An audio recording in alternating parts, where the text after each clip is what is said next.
The smell of burnt coffee and old paper clung to my clothes as I finally shut down my computer at 9:47 p.m. on Christmas Eve.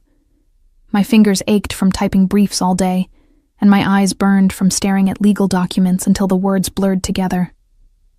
Outside my office window, fat snowflakes drifted past the glass, settling on the Manhattan streets below in a way that would have been magical if I wasn't so bone-tired and utterly, devastatingly alone. "You're really not coming to my parents' place?" Sarah asked from the doorway, already bundled in her expensive wool coat, her engagement ring catching the fluorescent lights. "They always make too much food. You'd be welcome." I forced a smile, the same smile I'd perfected over the years. The one that said I'm fine, really. Don't worry about me. "That's sweet, but I've got plans." The lie tasted bitter. My plans consisted of leftover Chinese takeout, a bottle of wine, and whatever Christmas movie marathon was playing on TV. Same as last year. And the year before. And every year since my parents died in that car accident when I was 19. "Well, Merry Christmas, Lucy," Sarah said, guilt flickering across her face because she knew I was lying.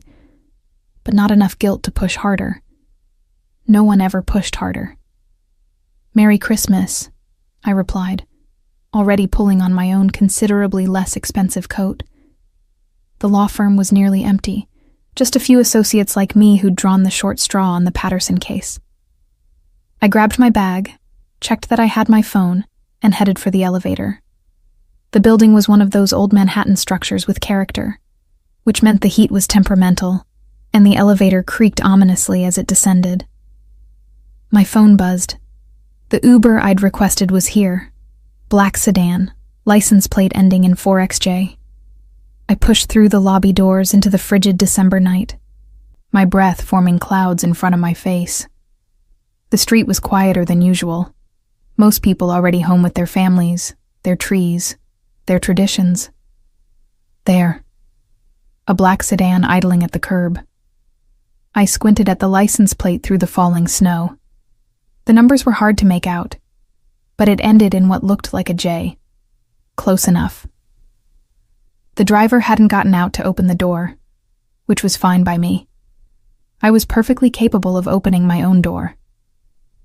I slid into the back seat, grateful for the warmth, and immediately started talking. It's what I do when I'm nervous or sad or both. My therapist, Dr. Morrison, calls it a coping mechanism. I call it being unable to shut up. "God, thank you for being on time," I said, dumping my bag beside me and pulling the door shut. "I know it's Christmas Eve and you probably want to be home with your family, but I really appreciate it. Most drivers cancel on me this late. I live in Brooklyn, by the way. Williamsburg. The address should be in the app." The driver said nothing, which wasn't unusual. Some Uber drivers were chatty, some weren't. This one apparently fell into the latter category. The car pulled smoothly away from the curb, and I leaned my head back against the leather seat. Really nice leather, actually. Soft and expensive smelling. Maybe Uber had upgraded their vehicle standards. "You know what the worst part about Christmas is?" I continued, my mouth running ahead of my brain like it always did. "It's not even being alone. I mean, that's bad, don't get me wrong. But it's that everyone assumes you have somewhere to be. Like it's impossible that someone might not have family or traditions or any of that." Sarah, my coworker, she invited me to her parents' place. But it was one of those pity invites, you know?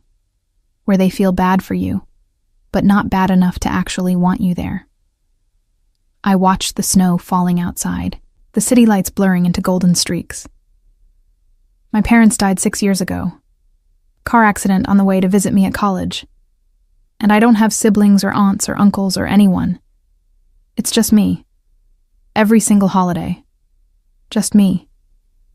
And people say it gets easier. But I don't think it does. I think you just get better at pretending it doesn't hurt. The driver still hadn't said anything. And I finally looked up at the rearview mirror, trying to catch his eye to see if I was annoying him with my rambling. But what I saw made my breath catch in my throat. The eyes looking back at me weren't the tired, patient eyes of an Uber driver trying to make it through a holiday shift. They were dark, intense, and decidedly not looking at the road.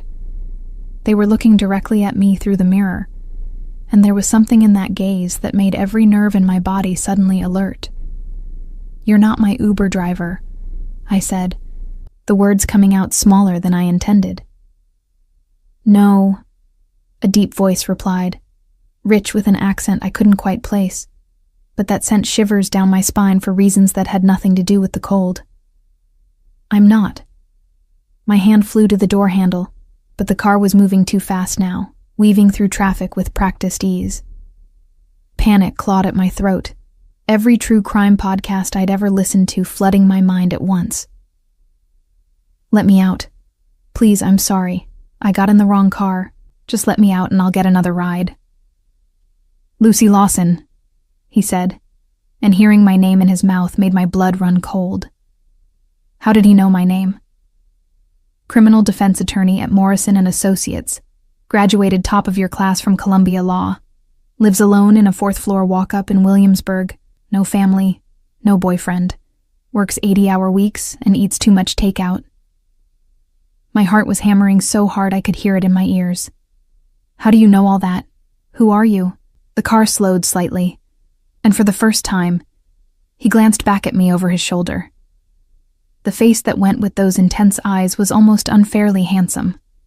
Sharp jawline dusted with stubble, strong nose, full lips that quirked up at one corner and something that wasn't quite a smile. He looked like he was in his mid-30s, with dark hair swept back from his face and olive skin that suggested Mediterranean heritage. "My name is Luca Santoro," he said, and something about the way he said it suggested I should recognize it. When I didn't react with anything but confusion, his almost smile widened slightly. "You really don't know who I am. Should I?" My voice came out more steady than I felt, some lawyer instinct kicking in that told me to stay calm, assess the situation, find the angle. Most people in this city do. He turned back to the road, but I could still feel the weight of his attention on me. "But I suppose that's refreshing. You got in my car, started telling me your life story, and you have absolutely no idea that you're sitting in the back seat of one of the most dangerous men in New York." The confession should have terrified me more than it did. Instead, weirdly, something in me relaxed slightly. Dangerous men who wanted to hurt you didn't usually announce it so matter-of-factly. They didn't drive luxury sedans with heated leather seats and some kind of expensive cologne that was making it hard to think straight. "If you're so dangerous," I heard myself say, "why are you telling me that? Isn't that kind of counterproductive to whatever you're planning to do to me?" His laugh was low and genuine, filling the car. "I'm not planning to do anything to you, Lucy, though I'm reconsidering my evening plans." "What does that mean?" He was quiet for a moment, navigating a turn with the kind of confidence that suggested he knew exactly where he was going. "It means I was on my way home when you got in my car. It means I should have corrected you immediately, told you this wasn't your Uber. But then you started talking, really talking, and I—" He trailed off, seeming to search for words. I don't often meet people who are genuine, who say exactly what they're thinking without calculating the angle. "I have a condition," I blurted out. "Verbal diarrhea. I can't stop talking when I'm nervous. And right now, I'm very, very nervous because I'm in a car with a man who just told me he's dangerous and knows everything about me, and I don't know anything about you except your name, and that you're probably in the Mafia, or something equally terrifying." "Or something," he agreed, amusement coloring his voice. We'd left Manhattan now, crossing over into what looked like Brooklyn, but not toward Williamsburg. "Where are you taking me?" "Home," he said simply. "My home. It's Christmas Eve, Lucy Lawson. You told me you have nowhere to be, no one waiting for you. Well, I have somewhere to be. and an entire family who will never forgive me if I show up to Christmas Eve dinner without the woman who accidentally got in my car and proceeded to tell me her life story. I stared at the back of his head, trying to process what he was saying. You want me to have Christmas dinner with your family? A family of dangerous people? The most dangerous thing about my family, Luca said, is that my mother will force-feed you until you can't move, and my nephew Logan will talk your ear off about his comic book collection.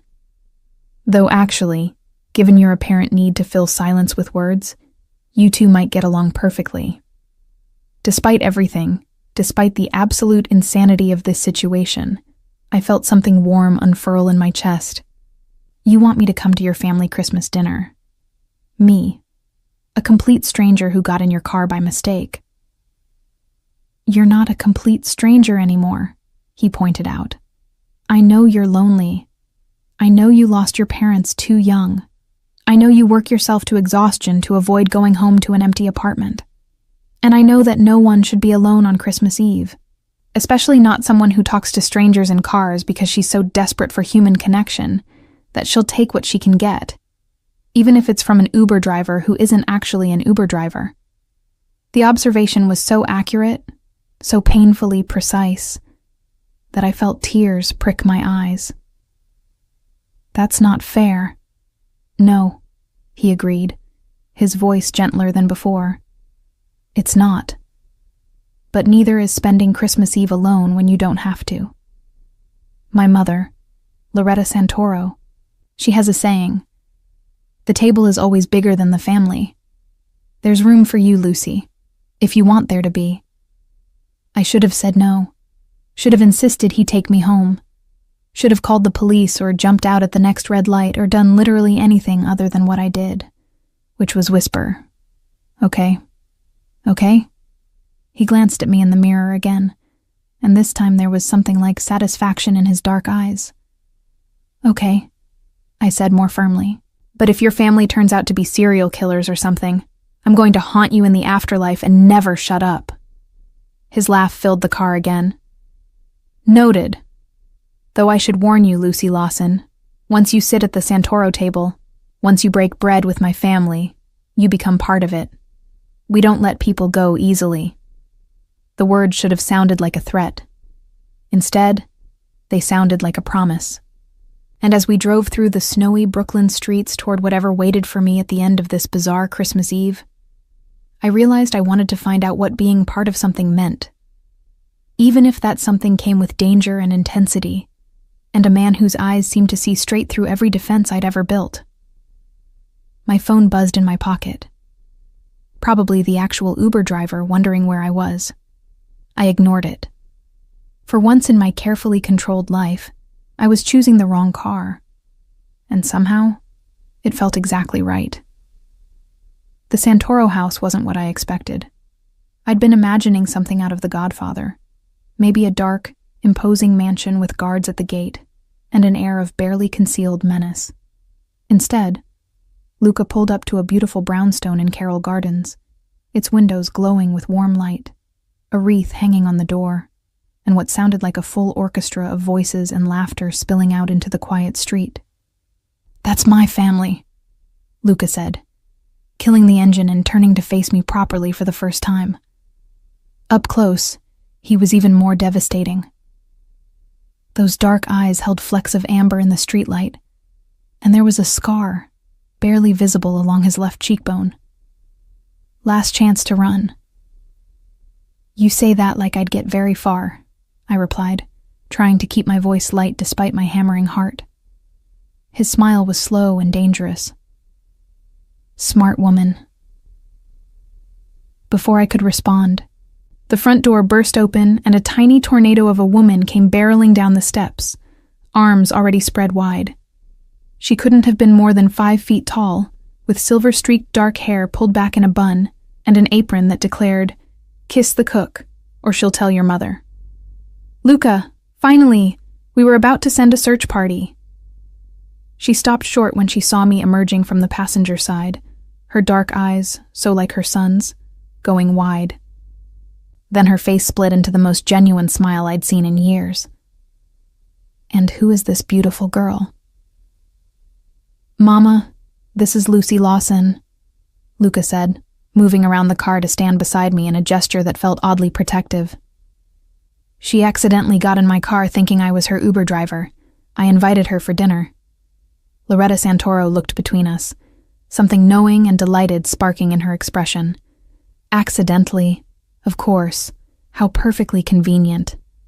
Before I could process what that meant, she'd pulled me into a hug that smelled like garlic and vanilla and something else that made my throat tight. It smelled like home, or at least what I imagined home should smell like. "Lucy, darling, welcome. Come in before you freeze. Luca, why didn't you give her your coat? Raised by wolves, I swear." "I'm fine," I managed to say, but Luca was already shrugging out of his expensive wool coat and draping it over my shoulders.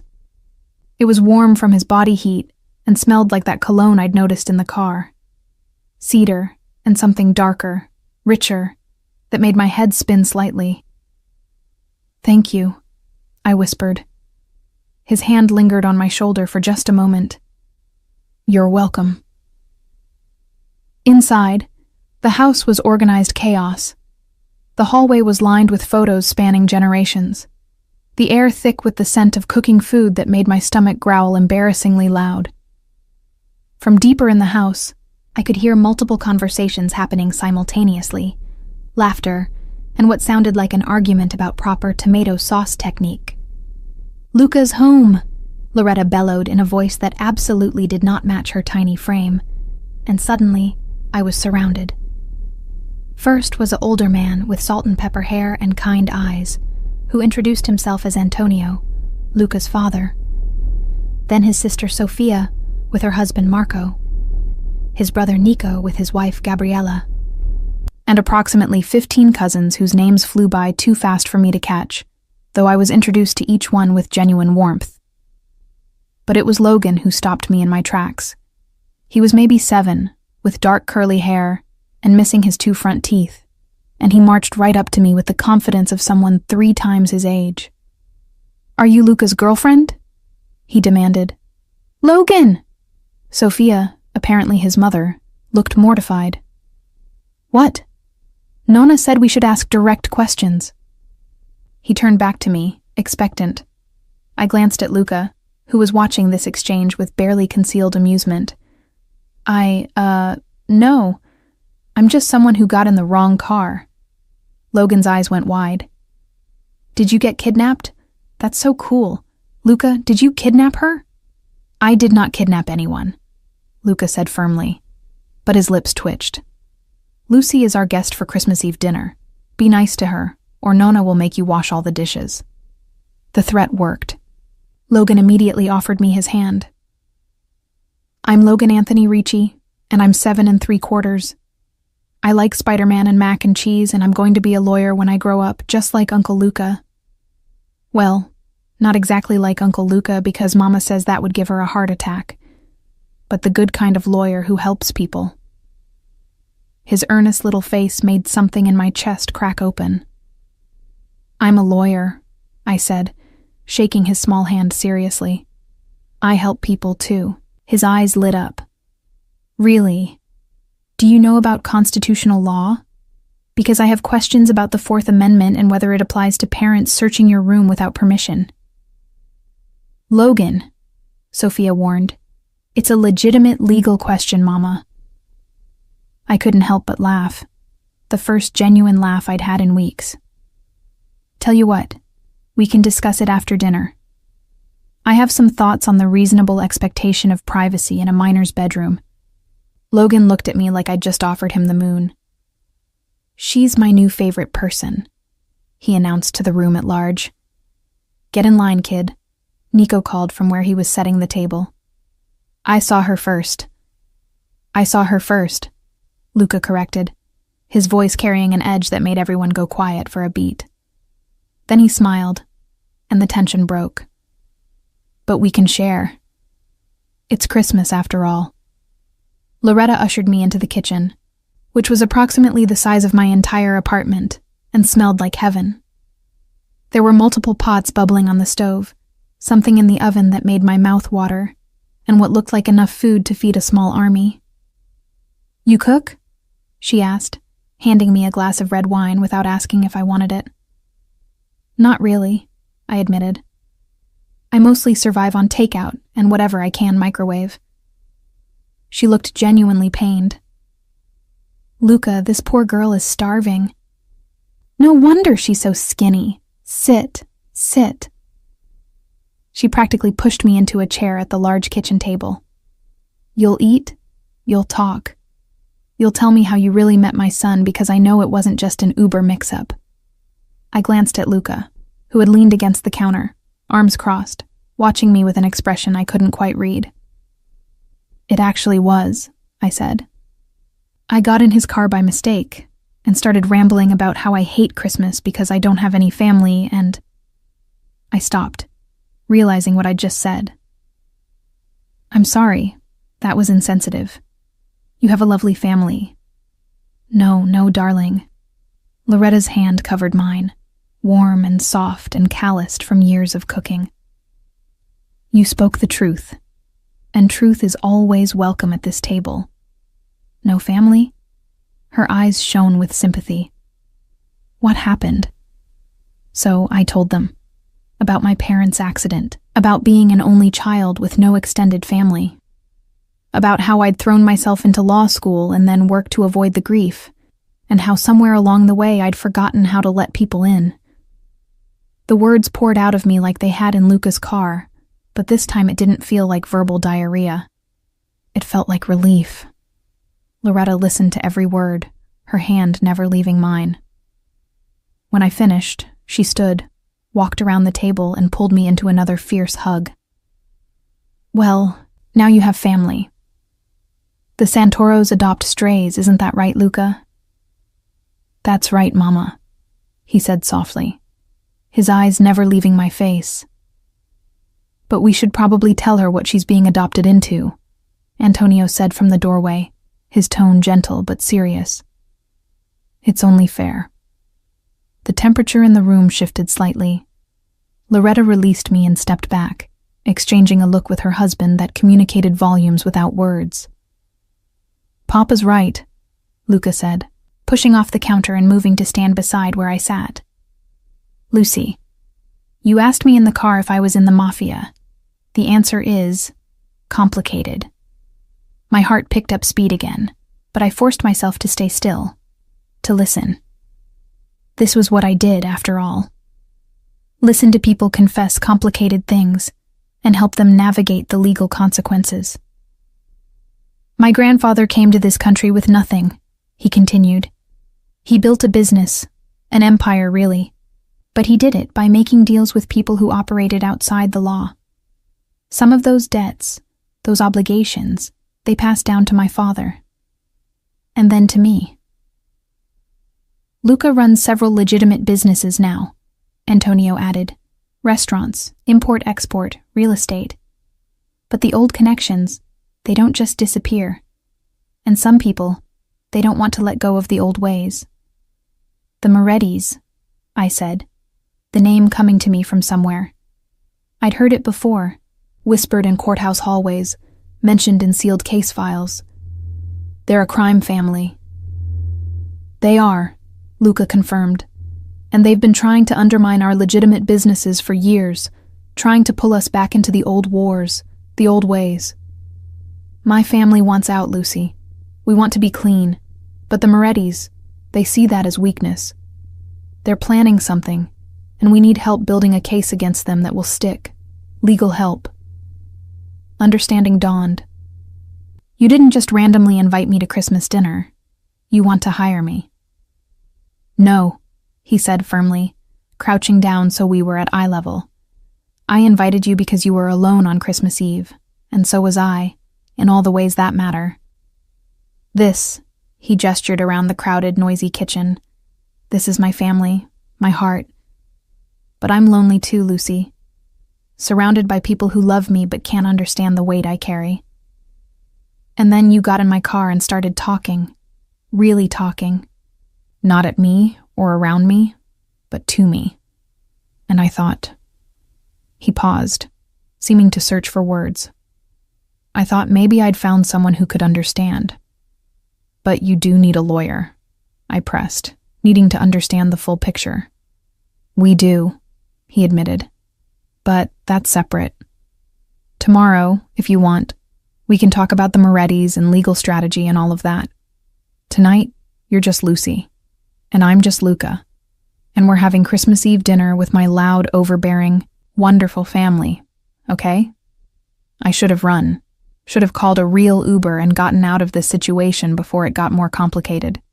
But Logan chose that moment to poke his head into the kitchen and announce that the antipasti was ready, and Loretta was pulling me up from my chair, and Luca's hand was somehow at the small of my back, guiding me toward the dining room, and I realized something terrifying. I didn't want to run. For the first time in 6 years, I wanted to stay. Dinner was chaos in the best possible way. The table seemed to expand magically to accommodate everyone, plates and bowls appearing in a steady stream from the kitchen until every available surface groaned under the weight of food. Antipasti with prosciutto and fresh mozzarella. Pasta with homemade sauce that Loretta informed me had been simmering since dawn. Braised short ribs that fell apart at the touch of a fork. Roasted vegetables glistening with olive oil and herbs I couldn't name. And the noise. God, the noise. Everyone talked at once, interrupting each other, finishing each other's sentences, arguing passionately about everything from the proper amount of garlic in the sauce to whether the Yankees would do better next season. It was overwhelming and wonderful, and exactly the opposite of every silent, solitary meal I'd eaten in my apartment.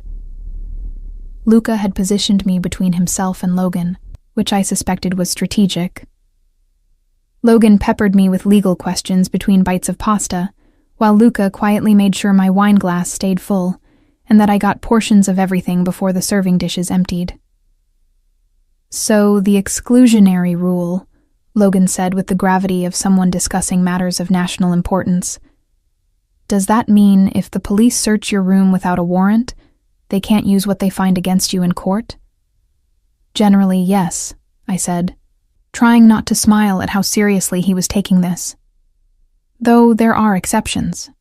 If there's probable cause or exigent circumstances. What's exigent circumstances? It means an emergency situation where waiting for a warrant might result in evidence being destroyed or someone getting hurt. He nodded thoughtfully, then turned to his mother. See, Mama? If you search my room, anything you find is inadmissible. Logan Anthony, I am your mother, not law enforcement, Sophia replied without missing a beat. The Fourth Amendment doesn't apply to parental supervision, and you're still grounded for the lizard incident. What lizard incident? I whispered to Luca. His lips quirked. He smuggled a gecko into school and tried to claim it was an emotional support animal, had a whole legal brief prepared and everything. I couldn't help but laugh. I like him.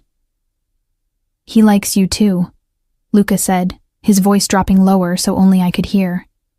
My whole family does. They've been watching you all night like you're some kind of Christmas miracle. I'm really not, I said, suddenly self-conscious. I'm just a lawyer who got in the wrong car. His hand found mine under the table, warm and solid and sending little electric shocks up my arm. There's no such thing as the wrong car, Lucy. Not tonight. Before I could process what that meant or why my heart was racing at his touch, Loretta stood and tapped her wine glass with a fork. The conversation died down, everyone turning to face her. Every Christmas Eve, she began, her voice carrying easily across the suddenly quiet room. We go around the table and share what we're grateful for. It's tradition. Antonio, you start. I'm grateful for my beautiful wife who's put up with me for 43 years, Antonio said, raising his glass to Loretta, who blew him a kiss. And for all my children and grandchildren who fill this house with life. And for the fact that we're all here, healthy and together, when not everyone is so blessed. It went around the table, each person sharing. Sophia was grateful for Marco's new job. Nico was grateful that Gabriella's cancer was in remission. which explained the fierce way he held her hand. Logan was grateful for his new comic books, and that Spider-Man didn't get snapped in the last Avengers movie. Then it was my turn, and every eye was on me. I felt my throat tighten, felt the familiar panic of being the center of attention without a prepared statement. "I'm grateful," I started, my voice embarrassingly shaky, "that I got in the wrong car tonight, that Luca didn't immediately correct me and kick me out, that Loretta invited me in without question, that all of you welcomed a complete stranger to your table on Christmas Eve when I was fully prepared to spend it alone, eating cold lo mein and feeling sorry for myself." Tears were threatening now, and I blinked hard against them. I'm grateful that maybe, just for tonight, I don't have to be alone. The silence that followed felt different from before. Heavier. Then Loretta was moving, coming around the table to pull me into yet another hug, and I felt the dam break.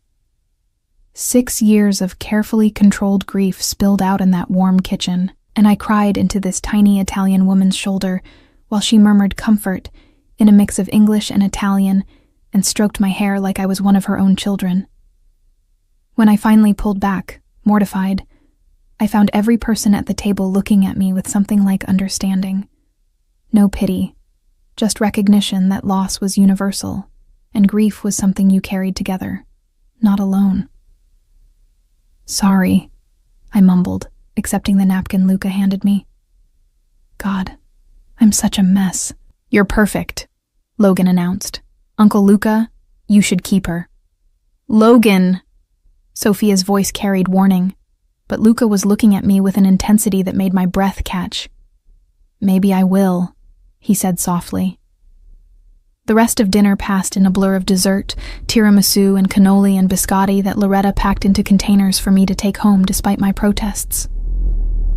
Coffee appeared, thick and strong and sweet.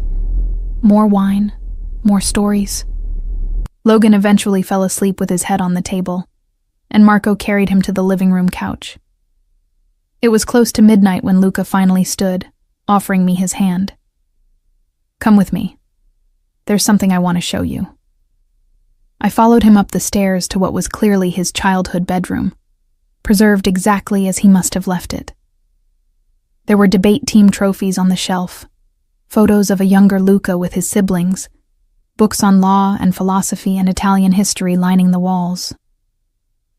"This is where I decided to become a lawyer," he said, moving to the window that overlooked the snow-covered garden below. "I was 16, and my father had just gotten arrested for something he didn't do. The lawyer we hired, he didn't care, didn't fight, just advised my father to take a plea deal to make it easier. I swore that day I'd become the kind of lawyer who actually fought for people." "Did you?" I asked, moving to stand beside him at the window. "For a while. Made it through law school, passed the bar. But then my grandfather got sick, and there was no one else to take over the businesses. So I put away my law degree and stepped into a role I never wanted." He turned to face me.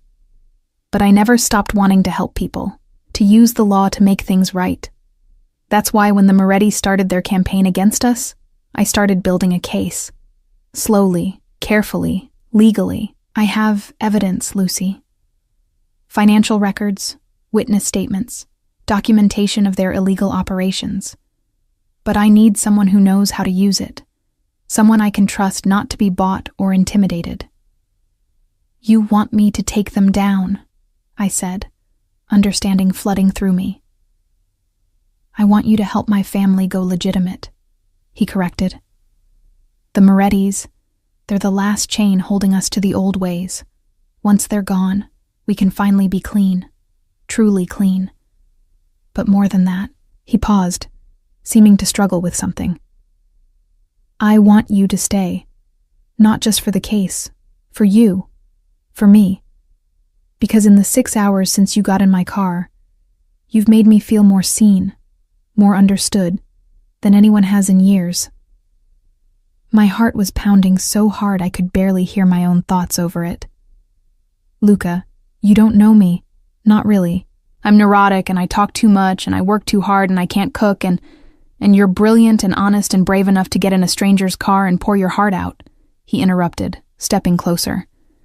"You're kind to 7-year-olds with legal questions and patient with loud Italian families who adopt you before dessert. You cry when you're grateful and you're not afraid to show it. You're everything I didn't know I was looking for. Lucy Lawson." "This is insane," I whispered. "We just met." "I know." His hand came up to cup my face, his thumb brushing away a tear I hadn't realized had fallen. But sometimes insane is exactly right. He was going to kiss me. I could see the intention in his dark eyes, feel the pull of gravity between us. And God help me, I wanted him to. Wanted to know if his lips were as soft as they looked, if kissing him would feel as earth-shattering as every other moment I'd spent in his presence tonight. But before he could close the distance, Logan's voice drifted up the stairs. "Uncle Luca, Nona says it's time for midnight mass, and Lucy has to come because she's family now." The moment broke, but the electricity remained. Luca's hand dropped from my face, and he stepped back with visible effort. "Rain check?" he asked, his voice rough. "Rain check," I agreed, trying to catch my breath. We went to midnight mass at the small Catholic church 3 blocks away, the whole family filling an entire pew. I hadn't been to church since my parents' funeral, and being there surrounded by the Santoros, their warmth and faith and unshakable togetherness, I felt something in me start to heal. As we filed out into the snowy night, Loretta linked her arm through mine. "You'll come back tomorrow for Christmas Day," she said. Not a question. "We have too many leftovers and Logan already made you a present." "Logan made me a present?" "A legal brief arguing why you should stay forever," she said with a knowing smile. "He's very persuasive when he wants to be. Gets it from his uncle." I glanced at Luca, who was helping his father navigate the icy steps, and felt my carefully constructed walls crumbling further. This was dangerous. All of it. Getting attached to this family, to this man, to the possibility of belonging somewhere. But maybe dangerous wasn't always bad. Maybe sometimes it was exactly what you needed. Luca insisted on driving me home despite my protests that I could take a real Uber this time. We rode in comfortable silence for a while, the city quiet in the early Christmas morning hours, streets still covered in fresh snow that muffled sound and made everything feel dreamlike. "You're thinking very loudly," Luca observed as we crossed into Williamsburg. "I'm thinking this is crazy," I admitted. "All of it. That I spent Christmas Eve with your family. That I'm actually considering helping you build a case against a crime family. That I want to come back tomorrow even though every logical part of my brain is screaming that this is too fast, too intense, too everything." And what's the illogical part saying? I looked at him, really looked at him, in the glow of passing streetlights. Strong profile, capable hands on the wheel, that air of controlled power that should intimidate me but somehow didn't. That maybe I've been logical for too long. That maybe sometimes you have to take the wrong car to end up exactly where you're supposed to be. His hand found mine across the center console, threading our fingers together in a way that felt natural despite being brand new. "I meant what I said earlier. I want you to stay, Lucy. Not just for the case, though I do need your help with that, but because I haven't felt this settled, this right, with anyone in longer than I can remember. And I think you feel it too." "I do," I whispered, "and it terrifies me." "Good. Terror means you're paying attention." He pulled up outside my building, a 4th-floor walk-up that looked even more shabby next to his luxury sedan. "Can I walk you up?" I should have said no. Should have maintained some boundaries, some distance. Instead, I nodded. My apartment was exactly what you'd expect for an overworked attorney who spent all her time at the office. Small, sparsely furnished, with stacks of case files covering every flat surface.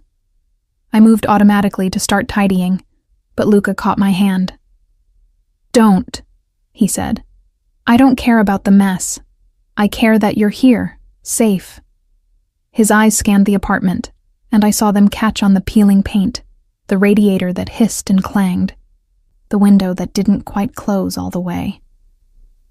"This is where you live?" "It's cheap and close to the subway," I said defensively. "It's a fire trap." His voice had gone hard. "The window doesn't seal, which means anyone could jimmy it open. There's no doorman, no security. The lock on your front door is at least 20 years old. Lucy, this isn't safe." "I've lived here for 3 years and been fine." "You've been lucky," he corrected, "but luck runs out." He turned to face me fully. "Move in with me." I actually laughed, the sound borderline hysterical. "We just met. You can't ask me to move in with you." "Why not? I have a penthouse in Tribeca with actual security, heating that works, and more than one room. You'd have your own space, your own office to work from, and you'd be safe." "Luca, I'm not asking you to sleep in my bed, Lucy, though God knows I want that too." The blunt admission made heat pool in my stomach. "I'm asking you to let me protect you while you help protect my family. The Morettis, when they figure out you're helping us build a case against them, they'll come after you. They'll threaten you, maybe try to hurt you. I can't let that happen." The concern in his voice was real, as was the fear underneath it. This wasn't manipulation or control. This was genuine worry from a man who understood exactly how dangerous his world could be. "Let me think about it," I said finally. "The case, the apartment, all of it. It's too much to decide at 3 a.m. on Christmas Day."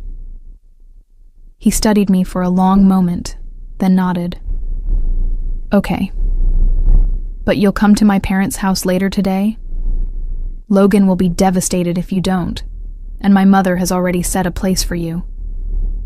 "I'll come," I promised, and was rewarded with a smile that made my knees weak. He moved toward the door, then paused. "Lucy, thank you for tonight, for being exactly who you are, without apology or pretense. It's rare and precious, and I'm grateful I got to witness it." Before I could respond, he leaned in and pressed a soft kiss to my forehead, his lips lingering for just a moment before he stepped back. "Lock this behind me. All 3 locks, even the chain." I did as he asked, listening to his footsteps fade down the stairs. Then I leaned against the door and tried to process everything that had happened in the past few hours. I'd gotten in the wrong car. Met a Mafia boss who looked at me like I hung the moon. Had Christmas Eve dinner with his overwhelming, wonderful family. Been offered a job taking down his enemies and a place to live, and something that felt dangerously close to a relationship, all before we'd even kissed properly. It was insane. Reckless. Everything I'd spent years avoiding. And I was absolutely, terrifyingly sure I was going to say yes to all of it. I woke Christmas morning to my phone ringing, Logan's name on the screen, which shouldn't have been possible since I'd never given him my number. Luca must have programmed it in. "Lucy, it's Christmas. Are you coming? Nona made struffoli, and Uncle Luca keeps checking his phone, and Mama says you're going to help me with my legal brief." His enthusiasm was infectious, and I found myself smiling despite having slept maybe 3 hours. "I'm coming, Logan. Give me an hour to get ready." "Okay, but hurry because I have 700 questions about prosecutorial discretion." I showered, changed into the nicest sweater I owned, and was just grabbing my coat when someone knocked. Through the peephole, I saw Luca holding 2 coffee cups and a bag that smelled like fresh pastries. "How did you get into the building?" I asked as I opened the door. "Your downstairs neighbor was leaving for church.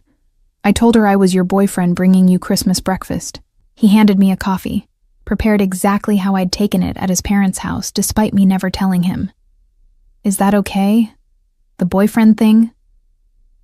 My heart did something complicated in my chest. "Ask me again after I've had coffee." He laughed and followed me inside, looking somehow even more handsome in dark jeans and a charcoal sweater that probably cost more than my rent. "Fair enough. I brought cornetti from this bakery in Little Italy that's been open since my grandfather was a boy. Thought you might be hungry." We sat at my tiny kitchen table, knees bumping in the cramped space, eating pastries that were buttery and perfect. It should have felt awkward, having him here in my shabby apartment in the harsh light of day. Instead, it felt comfortable. Right. I want to help, I said finally. With the Moretti case. Not because you're offering me an apartment or because Logan asked nicely, though both of those things are factors. But because what you said last night, about using the law to make things right, that's why I became a lawyer too. And if I can help your family go legitimate, help take down people who are actually dangerous. I trailed off. That feels important. More important than drafting endless briefs for corporate clients who don't need me. You're sure? His dark eyes searched mine. Because once you're in this, Lucy, there's no going back. The Morettis will know you're helping us. It could get dangerous. I'm sure. And I was. Terrifyingly, completely sure. But I need to understand exactly what I'm walking into. The whole truth, Luca. No secrets. He set down his coffee and leaned back, his expression going serious. The Morettis have been running illegal operations in this city for 3 generations. Drugs, illegal gambling, extortion.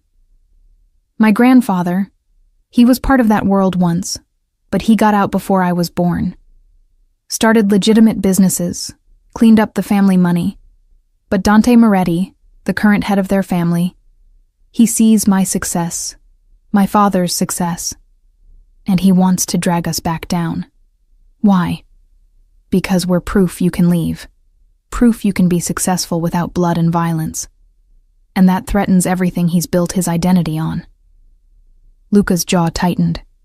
3 months ago, they burned down one of my restaurants.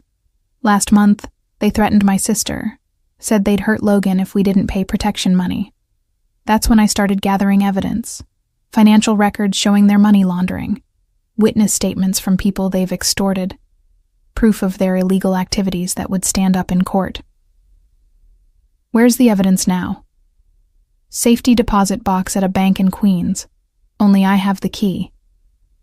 He pulled something from his pocket, a small silver key that he set on the table between us. But I need someone who knows how to use it. Someone who can build a case that the DA can't ignore and the Morettis can't buy their way out of. I picked up the key, feeling its weight in my palm. This was real. This was my life changing in my hand. Okay, I said. Let's take them down. His smile was fierce and proud. That's my girl. The words sent warmth flooding through me, but I forced myself to stay focused. I'll need to see everything.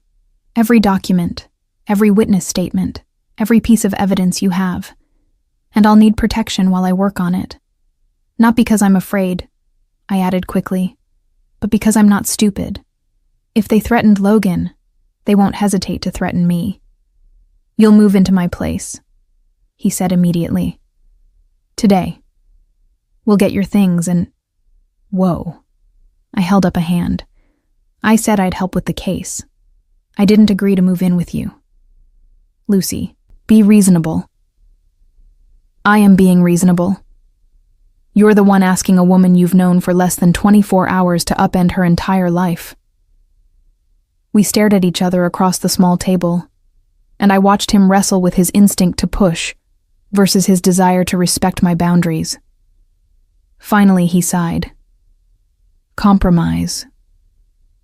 You don't move in permanently, but you stay with me while you're working on the case, just until it's safe again. And you let me assign someone to watch your apartment. Make sure the Morettis don't try anything. It was more than reasonable. Deal. But I'm keeping my apartment. I'm not giving up my lease for a maybe. Fair. He extended his hand across the table. Partners? I shook it, ignoring the way electricity sparked where our skin touched. Partners. Good. Now, finish your coffee because Logan has been texting me every 5 minutes asking when you're getting there, and if we're late for Christmas breakfast, my mother will kill me. I laughed and grabbed my coat, following Luca out into the bright Christmas morning, the key to his evidence tucked safely in my pocket and my heart pounding with equal parts terror and exhilaration. I had absolutely no idea what I was getting myself into. But for the first time in 6 years, I was excited to find out. The next 2 weeks passed in a blur of legal documents and Santoro family dinners. I'd set up a temporary office in Luca's guest room. The safety deposit box contents spread across the massive desk he'd had delivered the day after Christmas. Every morning, I'd wake up in the insanely comfortable guest bed, find fresh coffee already brewed, and lose myself in the intricate web of financial crimes the Morettis had woven. And every evening, Luca would drag me away from my work, insisting we have dinner together. Sometimes just the two of us in his penthouse kitchen, him cooking while I rambled about discovery rules and prosecutorial standards. Other times at his parents' house, where Loretta fed me until I couldn't move, and Logan grilled me about constitutional law, while helping me organize evidence chronologically. "You're working her too hard," Loretta chided Luca one night, watching me yawn over tiramisu. "She's the one who won't stop," Luca countered. "I keep telling her to take breaks. Because the faster we build this case, the faster your family is safe," I pointed out. "Besides, I've found some really damaging stuff. The Morettis have been sloppy. They're so confident no one will challenge them that they didn't bother hiding their tracks well." "Tell me," Luca said, and I launched into an explanation of shell companies and money laundering schemes that had Logan's eyes glazing over, but made Luca lean forward with fierce attention. Later, as he drove me back to his place, he said, "You're brilliant. You know that, right? The way your mind works, connecting pieces that seemed unrelated, finding patterns no one else would see. It's extraordinary." The praise made me flush with pleasure. "I'm just doing my job." "No, you're saving my family. There's a difference." Back at the penthouse, I should have gone straight to bed. Instead, I found myself lingering in the living room, drawn to the floor-to-ceiling windows that offered a breathtaking view of the city. Luca joined me, 2 glasses of wine in hand. "Can't sleep?" he asked, offering me one. "Too wired. My brain won't shut off." I accepted the wine, our fingers brushing in a way that made my breath catch. It had been happening more often lately, these small touches that felt charged with meaning. I think I have enough to approach the DA next week. The financial evidence alone is damning, but combined with the witness statements. "Lucy." His hand covered mine on the glass. "You've done more in 2 weeks than I managed in 3 months. You're allowed to celebrate that." "I'll celebrate when Dante Moretti is behind bars and your family is safe." "Always taking care of everyone else," he observed softly. "Who takes care of you, Lucy?" The question hit harder than it should have. "I take care of myself. I always have." "That's not the same thing." He set his wine down and turned to face me fully. "When's the last time someone asked what you needed? What you wanted?" I couldn't remember. It had been so long since anyone cared about my wants beyond billable hours and case outcomes. "I don't know." "Then let me ask, what do you want, Lucy Lawson?" The honest answer terrified me. I wanted to belong somewhere. I wanted to stop being alone. I wanted to kiss him and find out if the connection between us was as real as it felt, or just proximity and adrenaline. I wanted to be brave enough to reach for something good instead of always bracing for the inevitable loss. I started, then lost my nerve. "I want to finish the Moretti case and keep your family safe." "That's what you're doing, not what you want." He stepped closer, his dark eyes intense in the dim lighting. "Try again. What do you want? Why do you care?" The question came out more defensive than I intended, because somewhere between you getting in my car and right now, you became important to me. More important than anyone has been in longer than I care to admit. His hand came up to cup my face, thumb brushing my cheekbone. "So I'll ask one more time. What do you want?" You, I breathed, the truth escaping before I could stop it. I want you to kiss me and mean it. I want to stop being afraid of getting attached. I want to believe this is real and not just circumstances throwing us together. It's real, he said, his voice rough with emotion. So fucking real it terrifies me. I've never felt like this, Lucy. Never wanted to protect someone and possess them and know every single thing about them all at once. You've become essential, and I don't know what to do with that except this. Then he was kissing me, his lips claiming mine with a hunger that stole my breath. I melted into him, my hands fisting in his shirt to pull him closer, and it was everything I'd imagined and more. He tasted like wine and something darker, something uniquely him that made me dizzy with want. When we finally broke apart, both breathing hard, he rested his forehead against mine. I'm keeping you, he murmured. I know it's too soon and too intense and probably insane, but I don't care. You're mine now, Lucy. If you'll have me. Yes, I whispered, throwing caution entirely to the wind. Yes, I'll have you. His smile was devastating. Good, because I wasn't actually planning to give you a choice. I laughed, swatting his chest. Very romantic. I'll work on my delivery. He pulled me close, tucking me against his side as we looked out at the glittering city. But the sentiment stands. You're mine. And I protect what's mine. The possessiveness should have triggered every alarm bell, every warning sign from my past. But this was different. Luca's claim wasn't about control or manipulation. It was about belonging, about finding someone who saw you completely and wanted you anyway. There's something else you should know, I said after a long, comfortable silence. I found evidence that the Morettis have someone inside the DA's office. A mole who's been feeding them information about ongoing investigations. Luca went very still. Are you certain? 90%. The timing of their movements, how they always seem to know when law enforcement is getting close, it all points to inside information. I'm working on identifying who, but it means we need to be careful about who we approach with the evidence. Who can we trust? There's an FBI agent I went to law school with, Rebecca Martinez. She's clean. I'd stake my life on it. If we can get the evidence to her, she can bring in a task force from outside the local jurisdiction, people the Morettis don't have in their pocket. He pressed a kiss to the top of my head. Set up the meeting. But Lucy, I meant what I said about protecting you. This information, if the Morettis find out you know about their mole. They'll come after me, I know. I turned in his arms to face him. But I'm not running. Not from this and not from you.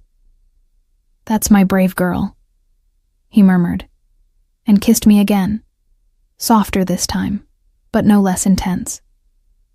We stood there for a long time, wrapped in each other, watching the city lights and pretending we had all the time in the world, pretending that danger wasn't circling closer with every piece of evidence I uncovered. The meeting with Rebecca was set for 3 days later at a coffee shop in Midtown. I brought copies of everything, loaded onto an encrypted drive, while Luca waited in the car with his security team. She was exactly as I remembered, sharp-eyed, no nonsense, with an expression that said she'd seen every trick in the book. Lucy Lawson, she said, as I slid into the booth across from her. When you called about evidence in an organized crime case, I have to admit I was surprised. Corporate law not exciting enough for you anymore? Let's just say I stumbled into something bigger. I pushed the drive across the table. The Moretti family. 3 generations of illegal operations, all documented here. Financial records, witness statements, enough to put Dante Moretti away for the rest of his life. She didn't touch the drive immediately. And your interest in this case would be personal. They threatened someone I care about. I met her eyes steadily. Someone who wants out of that world but can't get clean while the Morettis keep trying to drag him back in. Understanding dawned. Luca Santoro, I heard rumors he'd found someone. Didn't realize it was you. Does that matter? Depends. Are you being coerced? Threatened? Because if you're building a case under duress... I'm not, I interrupted firmly. I'm doing this because it's right. Because the Morettis are dangerous and need to be stopped. And because the man I care about deserves a chance at a legitimate life without constant threats against his family. Rebecca studied me for a long moment, then picked up the drive. I'll need to verify everything, build our own case. It could take months. I know, but there's something else. I leaned forward, lowering my voice. The Morettis have someone in the local DA's office, a mole. I haven't identified who yet, but you need to know that any investigation run through normal channels will be compromised. Her expression went hard. You're sure? As sure as I can be without proof, but the patterns are there. She nodded slowly. Okay, I'll bring in a clean task force, people from outside New York. We'll move quietly, carefully. But Lucy? Once we move on this, there's no going back. The Morettis will know someone fed us this information, and they'll come looking for who. Let them look, I said with more confidence than I felt. I'll be ready. After leaving Rebecca, I found Luca leaning against his car, arms crossed, looking like every fantasy I'd never let myself have. Dark jeans, leather jacket, that intensity that made my heart race. How'd it go? He asked as I approached. She's in. She'll start building the case, bring in federal agents who aren't compromised. I smiled, feeling triumphant. We're really doing this, Luca. We're going to take them down. He pulled me close, kissing me right there on the street like he didn't care who saw. You're incredible, you know that? You might have mentioned it once or twice, I teased. Well, I'm going to keep mentioning it. His phone buzzed and he glanced at it, his expression darkening. Merda. What's wrong? My father. The Morettis just made another move. They bought the property next to my parents' house. They're surrounding us, getting closer. Fear spiked through me. Logan is fine. Sophia's taking him to stay with her in-laws in Connecticut until this is over. But Lucy, they're escalating. They know something's coming. They just don't know what. Then we move faster. How long until New Year's Eve? He looked confused by the question. 4 days. Why? Because I have an idea. I grinned, feeling reckless and brave and absolutely certain. A very crazy, possibly brilliant idea. New Year's Eve dawned clear and cold, and I woke wrapped in Luca's arms in his bed. We'd crossed that final line 3 nights ago, and I'd moved from the guest room into his space with a naturalness that should have scared me, but didn't. This was where I belonged, with him. You're thinking loudly again, he murmured against my hair, his voice rough with sleep. I'm thinking your family is going to lose their minds when you propose tonight. Our family, he corrected, his arms tightening around me. And they're going to lose their minds with joy. Mama's been planning our wedding since Christmas Day. I laughed, turning in his arms to face him. We've known each other less than a month, and I've never been more certain of anything in my life. His hand came up to cup my face. You're it for me, Lucy. The one, the only, the forever. Tears pricked my eyes. That's a lot of pressure for someone who still can't cook. Lucky for you, I can, and Mama will teach you. She's already planning the lessons. He kissed me softly. But first, we're going to take down the Morettis, keep my family safe, and start our life together properly. In that order. Rebecca had come through. The FBI task force had moved with lightning speed, building on the foundation I'd laid. Warrants had been issued, agents were positioned, and tonight, during the chaos of New Year's celebrations, they'd move on the Morettis simultaneously, hitting all their operations at once before the mole could warn them. But Luca's idea had been even better. Tonight, surrounded by family and friends at his parents' house, he'd announce our engagement. And in doing so, he'd bind me to the Santoro family so completely that touching me would be tantamount to declaring war on everyone Luca had ever allied with. It was protection and proclamation in one. The Santoro house was already packed when we arrived that evening. Not just immediate family, but extended cousins, business associates, friends from the neighborhood. Loretta had outdone herself, the dining room table groaning under the weight of food, champagne flowing freely. Logan attached himself to me immediately, pulling me aside to show me his legal brief on why Lucy should marry Uncle Luca, which was actually a surprisingly well-reasoned argument citing precedents from romantic comedies and the general principle that, when you love someone, you should keep them. "I'm convinced," I told him seriously. "Your argument is airtight." "I know," he said, with the confidence of a future Supreme Court justice. "So you'll say yes?" "You'll have to wait and see." But I knew I would.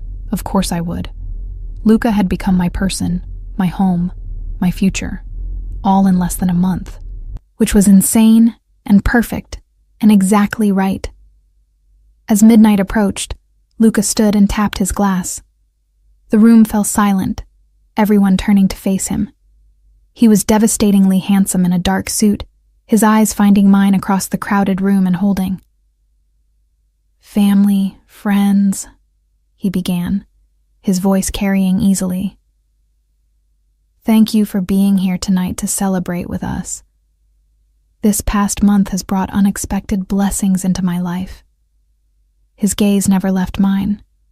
"Lucy Lawson walked into my life by accident, getting in my car on Christmas Eve because she thought I was her Uber driver." Laughter rippled through the crowd. "But there are no accidents, no coincidences, just fate putting the right person in the right place at exactly the right time. Lucy, would you come here?" My heart hammering, I made my way through the crowd to stand beside him. He took my hand, his thumb stroking across my knuckles. "In the few short weeks I've known you," he said, speaking to me now, "you've become essential.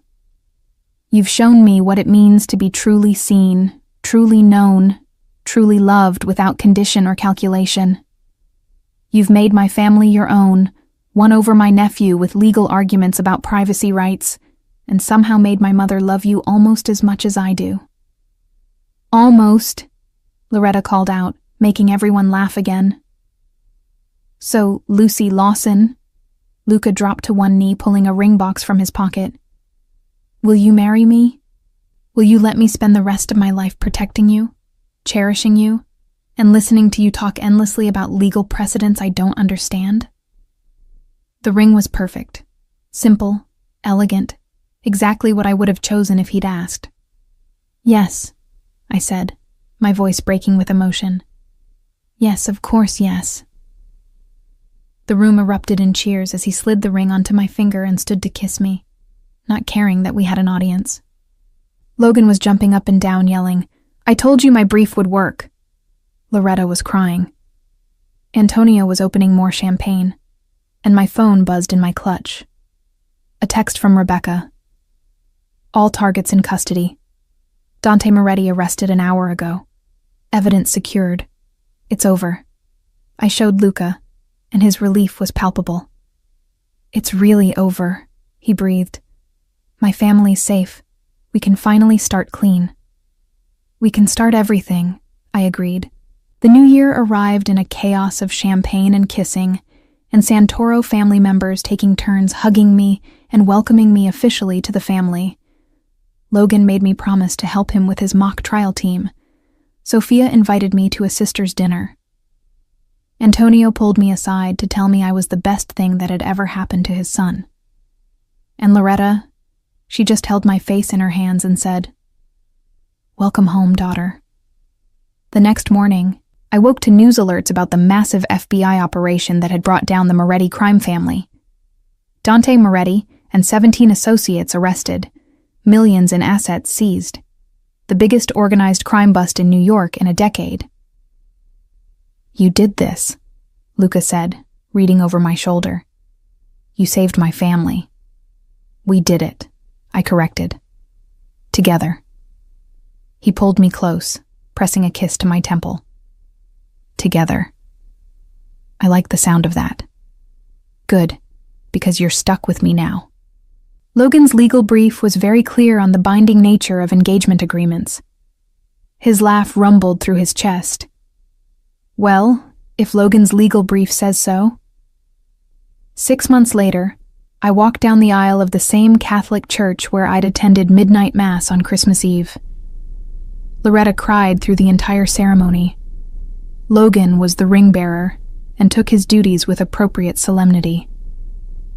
And when the priest pronounced us husband and wife, the entire Santoro family cheered so loudly, the priest had to ask them twice to quiet down. At the reception, Logan presented me with another legal brief, this one arguing why I should help him apply to law school in approximately 11 years. You're planning ahead, I noted. Uncle Luca says good lawyers always have a strategy, he replied seriously. I looked at my husband across the reception hall, deep in conversation with his father, but watching me with that intensity that still made my heart race. He caught my eye and smiled, mouthing, I love you. You know what, Logan, I said, pulling him into a hug. I think Uncle Luca is absolutely right, and I'd be honored to help you with your law school applications. Does this mean I can call you Aunt Lucy now? You'd better. That night, as Luca and I finally escaped to the hotel suite for our wedding night, he pulled me close and said, No regrets? About accidentally getting in your car? Not a single one. About marrying a man you've known less than a year? Luca Santoro, I said, reaching up to cup his face. You were right that first night. There are no accidents, no coincidences. Just fate putting the right person in exactly the right place at exactly the right time. I chose the wrong car, and it brought me everything I didn't know I needed. We chose each other, he corrected, kissing me softly. And I'm going to spend the rest of my life making sure you never regret it. Then you'd better get started, I teased. He did, and it was perfect.